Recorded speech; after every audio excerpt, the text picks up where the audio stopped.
Hello, fans, and welcome. It's official, the Arizona Coyotes have relocated to Utah, and while the season is over, the fun is about to begin. I'm Randon, and alongside my co-hosts Dustin and Ryan, we will bring you inside the team, giving you all the news, highlights, and an in-depth analysis on everything the NHL in Utah has to offer. Welcome to another episode of The Two-Line Pass.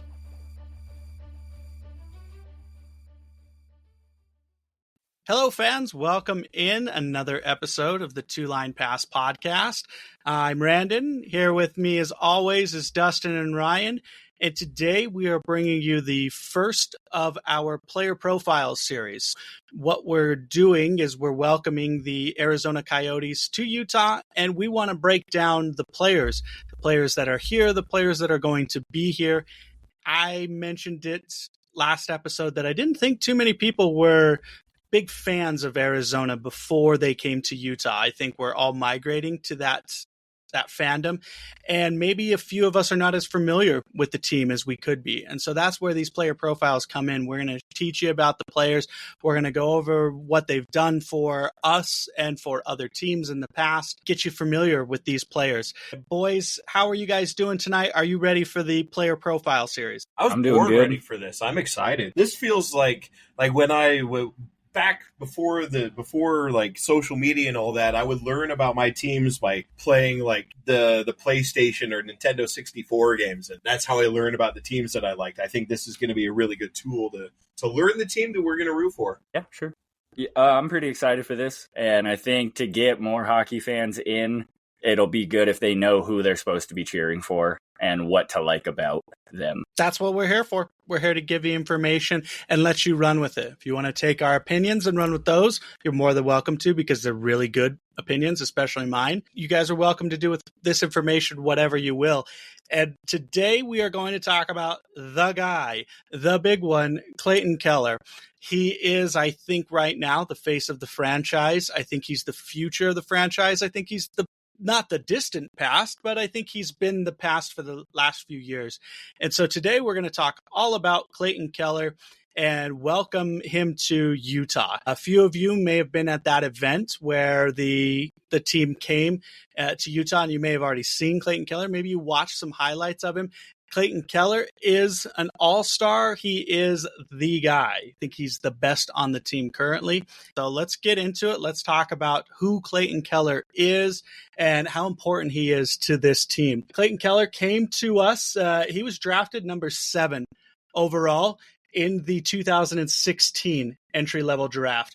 Now, that was a stacked draft at the top. If you guys don't remember, Austin Matthews went number 1 on that.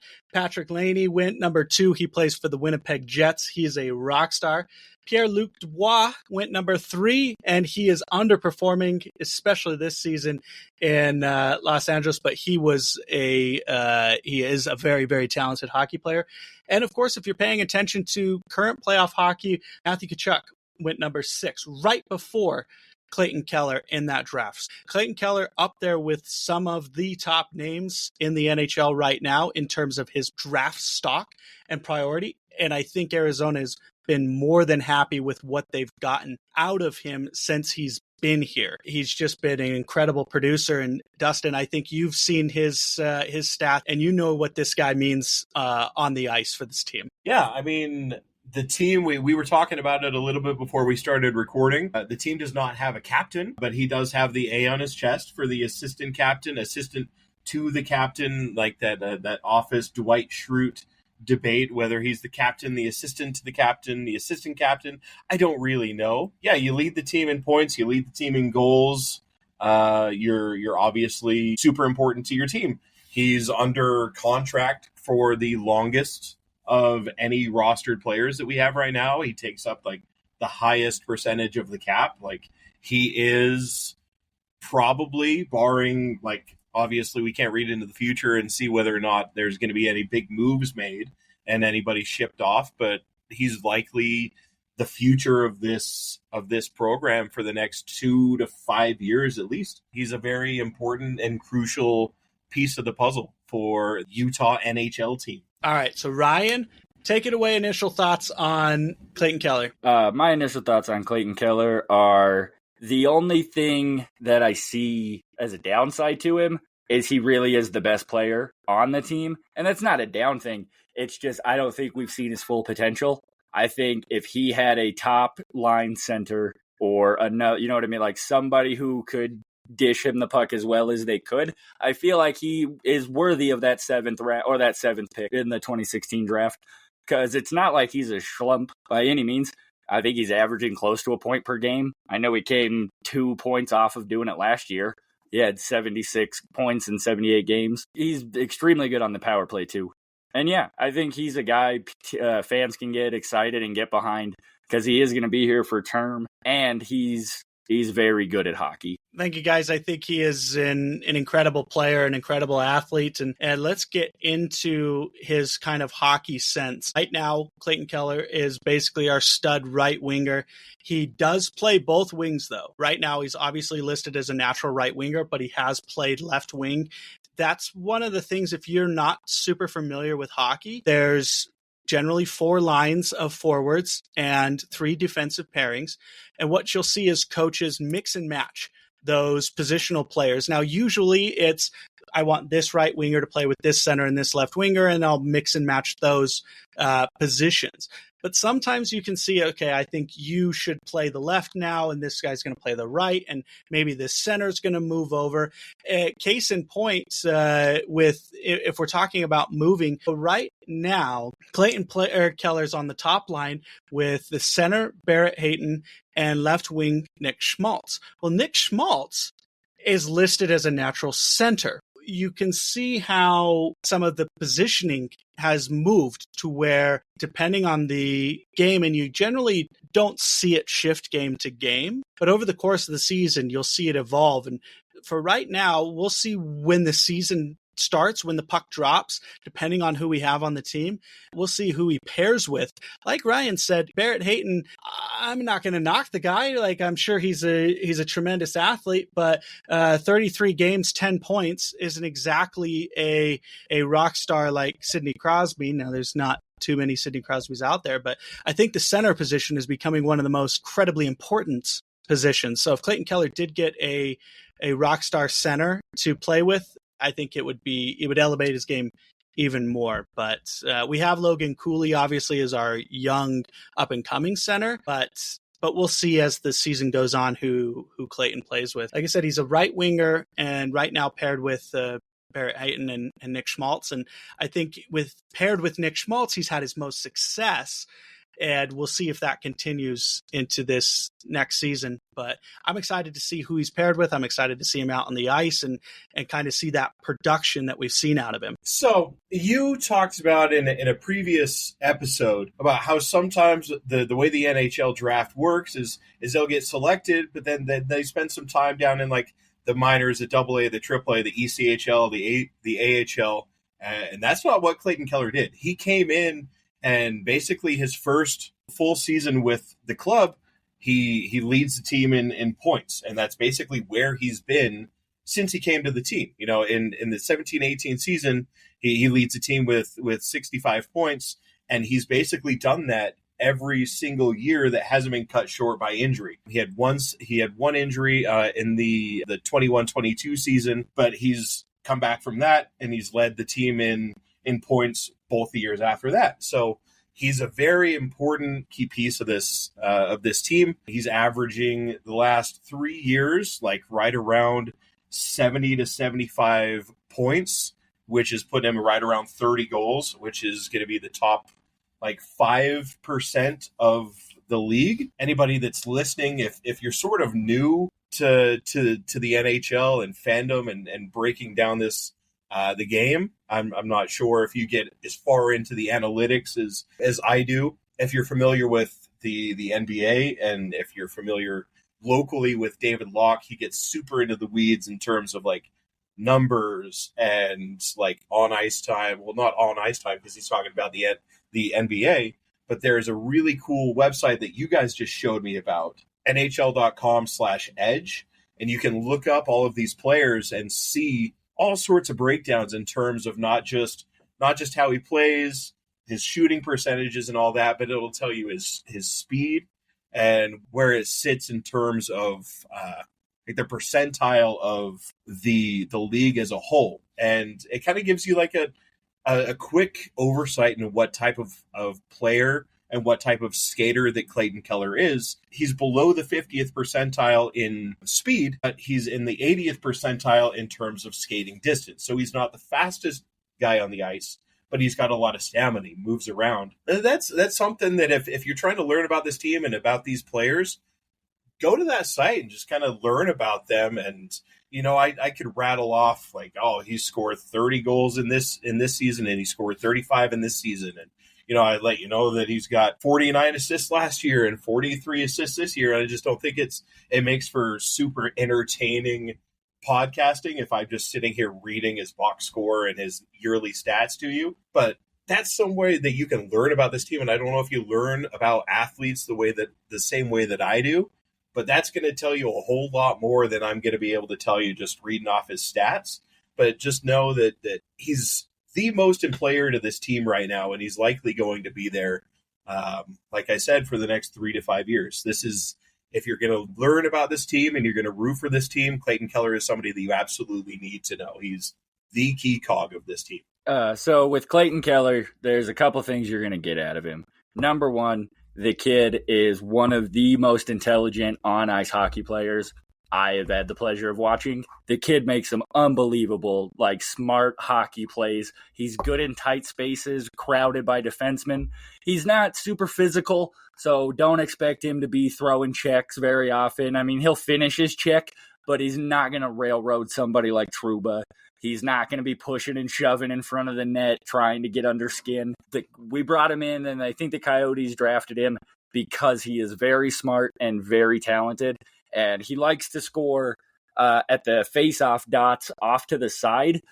Those are the majority of his shots. He has one of the nastiest wrist shots I've seen. Fun fact, he was the leading scorer of Team USA's U18 and under team in 2016, and he only finished 3 points behind Austin Matthews. I think he's got a better hockey sense than Austin Matthews. Matthews is just a pure, honest-to-God goal scorer. But Clayton, he knows how to make smart plays. He's good in his own zone. Not necessarily the best kind of defenseman or defensive forward, but he's good in his own zone, and he's responsible. I would like to see him get a little more physical. I do think that, go to the front of the net, get in there, get some dirty garbage goals, could boost it up. But he's a very smart, and he kind of runs the show when he's on he's leading the offense. He's getting the passes. He's making the plays, and he is very, very talented. And like Dustin was saying, he's not the fastest guy, but he can keep up with anybody, and he can do. He's got stamina. But I really like his wrist shot, especially on the power play. He's got a very, very quick release. He likes to go top shelf a lot too, which never hurts. Do I think he's a franchise guy? Yeah, I think Clayton Keller could be the franchise guy, especially if he gets one or two more, not necessarily superstars, but if he had a couple more pieces, like Brandon was saying, 10 points in 33 games for the one center, that's not good. That's not going to cut it in the NHL as a top line center. I'll be the bad guy and I'll say it. It's not going to cut it. If he can get a first line center, or hell, put Logan Cooley up there, I don't care, or move or Schmaltz, move him over to let him be the center. But I think he's a very talented offensive player, but I think people often forget how smart he makes very good plays.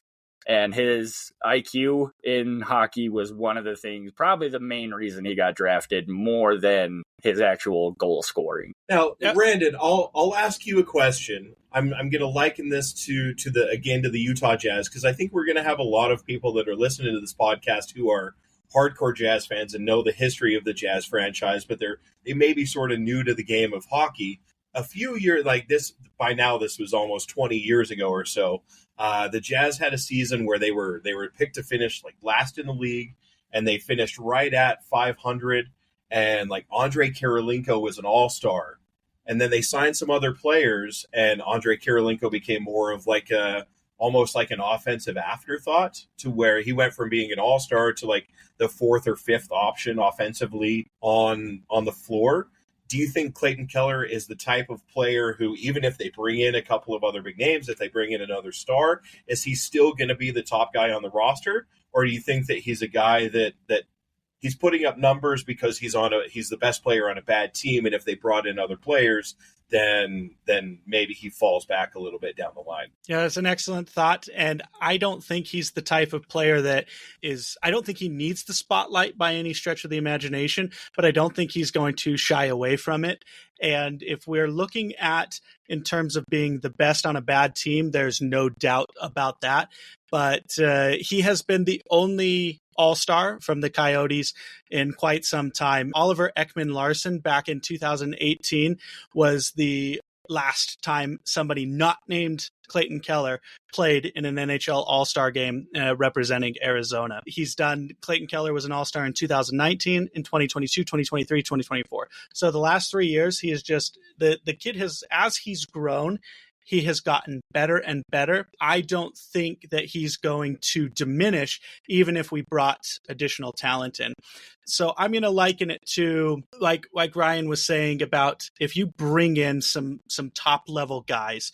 So let's look at right now, if you're paying attention to the NHL playoffs right now, you've got the Edmonton Oilers, one of the most offensively talented teams, and they've got Connor McDavid and Leon Draisaitl, who are two of maybe the most talented centers in the league. They're listed as centers, but if you remember last year, they switched it up against Las Vegas, and Leon Draisaitl and Connor McDavid played on the same line and had incredible success. And right now, Connor McDavid plays naturally with Ryan Nugent-Hopkins and Zach Hyman. Zach Hyman has the most goals in the playoffs right now. And so what I'm saying by that is if we give Clayton Keller the ability to be more than just pure offense. So he's not just the most talented in terms of his individual offensive output in terms of scoring goals. He's also going to give you that team player aspect. So last year he had 33 goals, which led the team, but he also had 43 assists, which also led the team. So if you give him some additional pieces that he can pass the puck to and can also better pass the puck to him, I think you see immediate production levels rise from his already outstanding production levels. And that's what I see out of him. That's what I would like to see. I would like to see the development of Logan Cooley, and maybe he becomes the top line center. But I would also really love to see the depth. And I think at the NHL level, what you need is depth, and you need 4 really productive lines, or certainly you need 3 offensively productive lines, and then your 4th line can give you support and get you goals, assists when you need them. Traditionally, 4th lines are more of your grinders, your heavy hitters, things like that. But in the modern NHL, it's hard to distinguish pure grinders from truly offensive talented teams. But we all want to see Utah get to the point where they have at least 3 lines of outstanding depth, that all 3 of the top lines are dangerous. But for now, you're going to have to watch. When Clayton Keller's on the ice, he's going to draw the focus. He's going to be who teams target because he is the most talented offensive player on the team. Just a quick note, kind of add what Ryan has said about his production near the goals. So Clayton Keller shoots the puck. He's one of the forwards that shoots the puck the most. Him alone last season, he only played 78 out of the 82 games, 228 shots and the 33 goals. So he's scoring on almost 15% of his shots, but he shoots the puck in terms of pure shots on goal more than most forwards in the league. And I think you're going to continue to see him shoot the puck and continue to pass the puck. It just the more that the team grows, the more talent level the team grows. I think you also maybe take some of that weight off of his shoulders, and he's going to be the face of the team, but he doesn't have to be the team, if that makes sense. And I agree with your take that he's going to stay up at the top of the team, just because, like the comparison that I made to Andrei Kirilenko, like he's somebody that put up stats on a bad team just because he was the guy. You don't make 4 all-star teams as somebody like Clayton Keller. You don't make 4 all-star teams if you're just simply putting up numbers because somebody has to on a bad team. He's doing that because he's very good at the game, not just because he's the best player on a bad team. Ryan, do you have a favorite goal that you've seen out of him? Yes, it was against St. Louis. And it was like partial breakaway, but not kind of really. But he got away from one of the defensemen while he had another one right on him and just forehand, backhand, pulled it on his backhand and just barely like tapped it to flip it up over the pad of, I believe, I don't know, St. Louis's goalie was. But it was one of those goals where I think most hockey players or most guys, when they're going to their backhand, they're trying to hit it or flip it up as hard as they can because you're on a backhand. Like, you got to get something on it. But he was smart enough to just, that little tap got him the space between the goalie and the pad, or the goalie's pad and the side of the cage. And it just had enough to just kind of like bloop and go over and in. Another one he likes to do is him and I believe it's Cooley or Schmaltz on the power play. They do a quick little give and go where it'll be like he barely will let go of the puck and then it's instant back to Keller and then he'll rip a slap shot from the faceoff dot. He tries to aim, from what I've seen, the far side. So the goalie very rare, like on the ones he does score, they don't even see the puck. There's usually somebody in front of the net. They're not going to sit like, he doesn't take bad shots. That's another thing I've noticed. He takes a lot of shots, but they're from a lot of high danger scoring areas where I don't care who you are. If you're taking high danger shots, it's not a bad shot.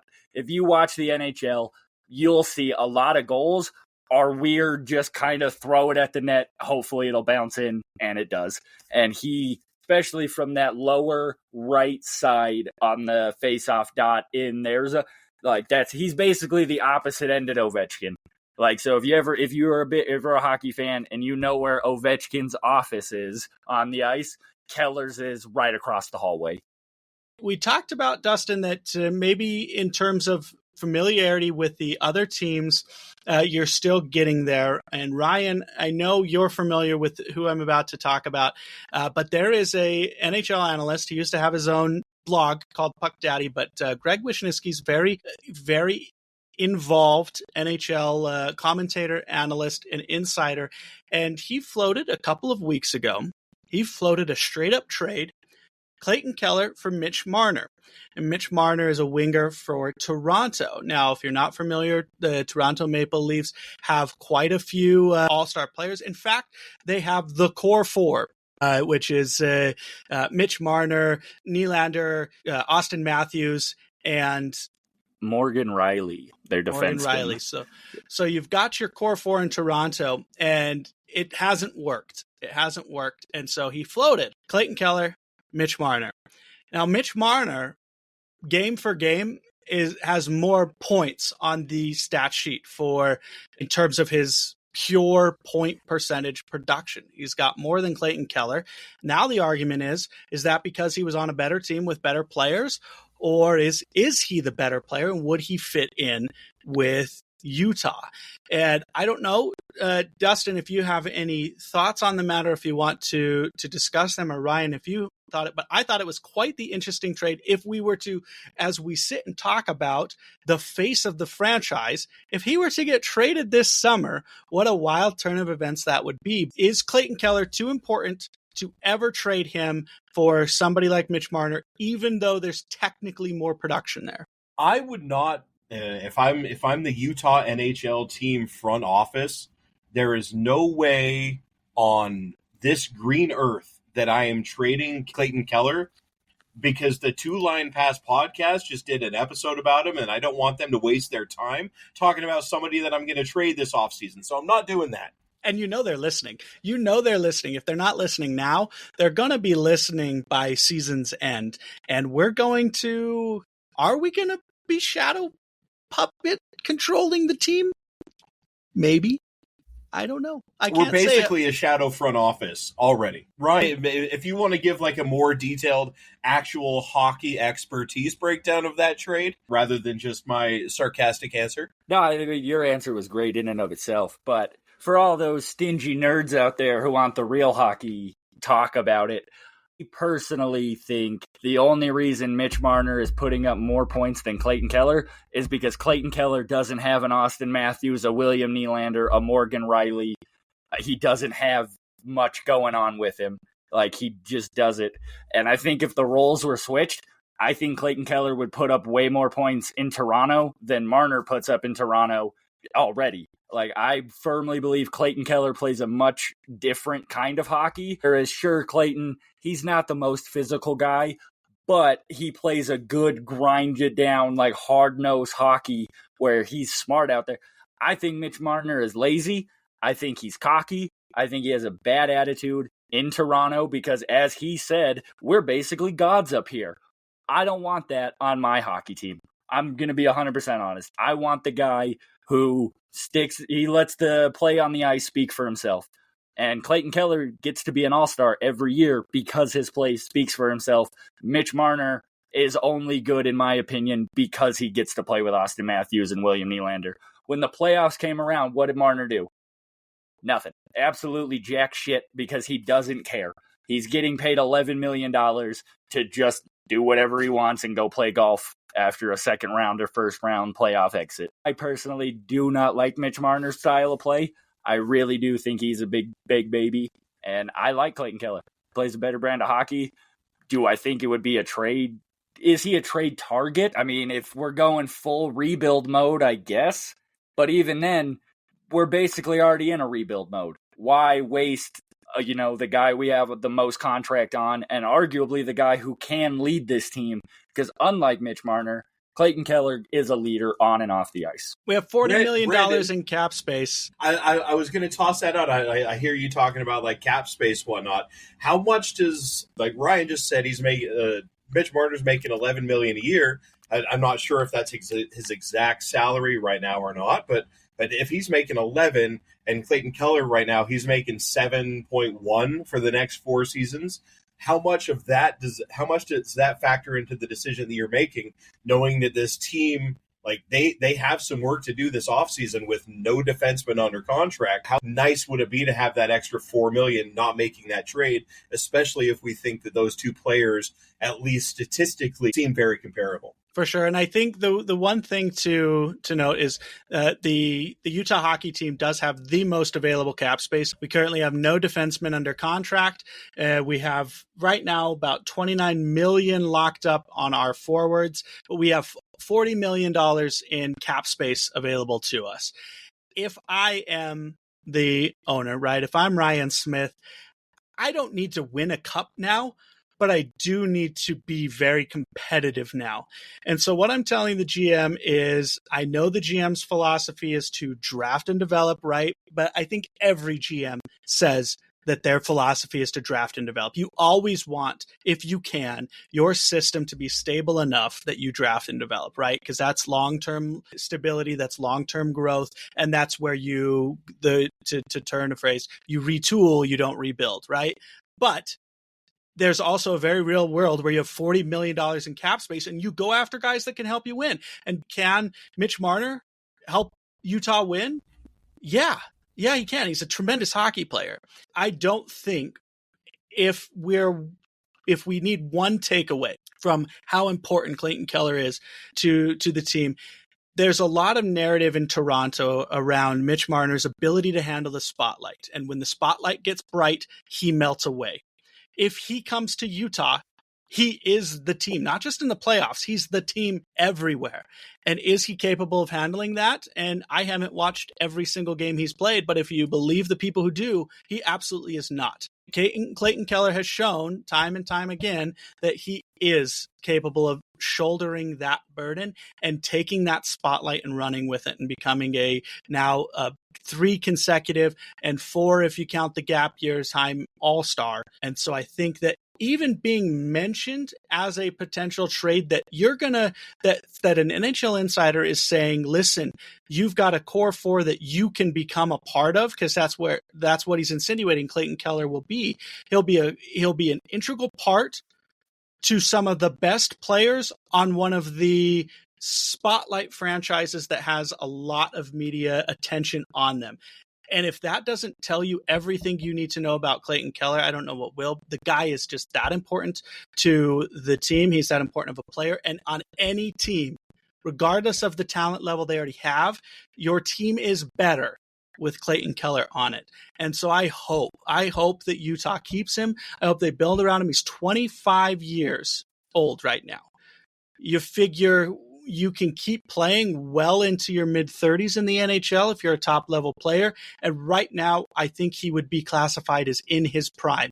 And so if we can lock him up for the next 10 years of his career and build around him, then you're going to have 10 years of very exciting hockey here in Utah. And you're going to sell a lot of jerseys, and you're going to see Clayton Keller's name everywhere in that arena. I'll probably buy one of his jerseys. I think he's a tremendous player, and I do want to see him not just long-term, which he's at longest term we have. I want to see him even longer than that. I want to see him sign an extension here in the next 2 years, keep him here for another 8 to 10 years in Utah.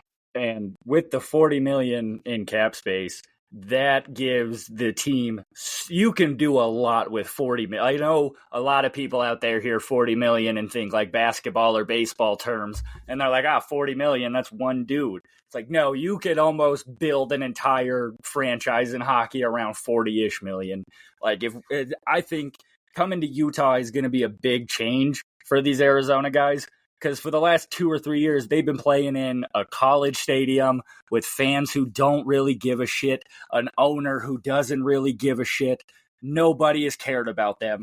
Bring them here. We're going to give them already the fans who are going to care about them. Spend the $40 million to build that team and give these guys the fan experience that they have been dreading. Because if you're playing in front of a packed arena who wants to see you win, you're going to compete more. You're going to want to play harder for the fans.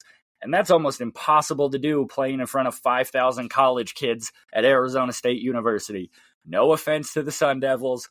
You know what I mean. You know, it's funny that you brought that up. And just really quick, I know we're running out of time, but if you're not familiar with NHL contracts and your only reference is NFL and NBA contracts, it's totally different. Currently, the highest paid player right now, year to year, is Austin Matthews. He only makes $13.2 million. So when we're talking about $40 million in the NBA, yeah, you're probably right. That's only one guy. But in the NHL, $40 million can get you 4 incredible players. Now, obviously, we have a lot more than just 4 roster spots to fill, but you're looking at a Clayton Keller, you can get at $7 million. And the entry-level contracts that you can sign at the $1 million, mark are incredibly powerful. You get some young guys, and there is so much talent at the $3 to $5 million range. And so you're right, and you're not wrong. $40 million can build such a team around the existing team that we have. You get some solid defensemen, you get some veteran presence on the team, a very young team, all things considered, and you get that involved. Utah, we've got a lot of fun and a lot of players to watch. A lot of players are going to be coming and going. Like I said, there's not a single contracted defenseman on the team. So we're going to try to talk about in these player profiles who we can, who's on the team now, who's going to be there for the longest term that we can project. But right now, Clayton Keller's your guy. Clayton Keller's the one you're going to want to watch, and he's going to be a lot of fun to do so. Dustin, what do you have closing thoughts on Clayton Keller? Clayton Keller, the guy just flat out knows how to play hockey, and he does it the right way. I know Ryan a little earlier said that he's not as physical, he's not as tough, but at least from somebody who's like an outside observer lately, it does seem like the league is trending more towards like a finesse and skill based game and less physical.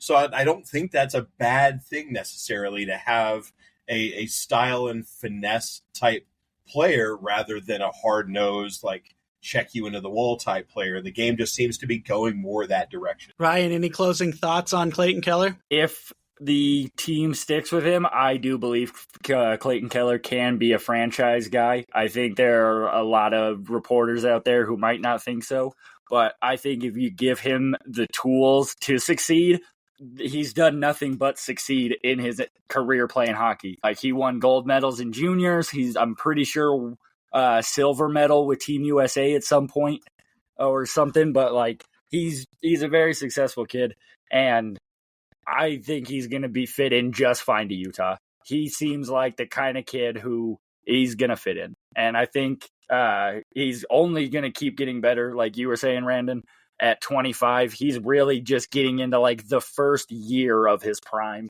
Like, the NHL guys don't really hit that, like, they're a god mode until they're, late 20s, and he's still in his mid 20s, and he's a well above average NHL player. That's what you need to know about Clayton Keller. He's our star, and he's going to continue to be so as long as he's on the team. Guys, I'm excited for some future player profiles. We're going to break down the ins and outs of everybody that we have, everybody that we can foreseeably keep on the team, and maybe talk about some new guys. Free agency starts July 1st.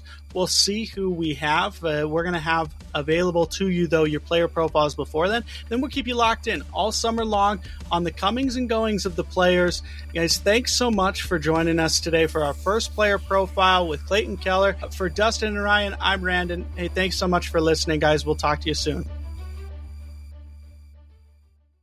Thank you for listening to another episode of the Two Line Pass podcast. Please follow us on Twitter at the Two Line Pass. You can follow Dustin at Highlights Ute. You can follow Randon at TLP Randon and Ryan at Carnes Ryan 0420. During the off-season, new episodes of the podcast drop every Wednesday with bonus episodes throughout. And during the season, we will have our weekly show plus game day episodes so you don't miss a minute of the action.